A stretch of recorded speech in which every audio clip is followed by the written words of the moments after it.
আইসগো বরিশালতে কলাপাড়া যাবার সময় শাঁখারিয়া ছাড়াই একটু সামনে যাইয়েই হঠাৎ করে দেখি নিউ অন্তরা ক্লাসিক নামে একটা পরিবহনতে 200 টাকার নোটটা উঠে এই জঙ্গলে পড়ে।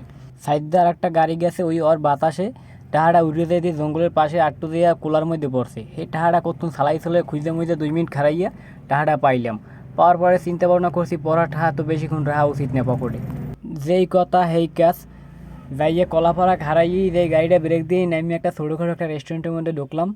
চিন্তা করলাম 200 টাকা পাইছি, আর একটা শূন্য যদি পিছিয়ে অ্যাড হইতে তাহলে ভালোই হইতে। যাও সমস্যা নেই, যা পাইছি পাই কয়জন নেই। এরপর আস্তে আস্তে চিন্তা করলাম যে কী খাওয়া যায় ওই 200 টাকা তো। এরপর আস্তে আস্তে দেখলাম যে না, তেহারি হয়ে গেছে। দুইজনে তেহারি লইলাম। এরপর মাগনা খাওন তো দুইজনে আস্তে আস্তে খাওয়া শুরু করে দিলাম। অবশ্য কোন পরিবহন যে টাকাটা পড়ে পাইছি সেইটা আমাকে দেখাইতে আছি, কেননা টাকাটা তো হালাল করে খাওয়া লাগবে।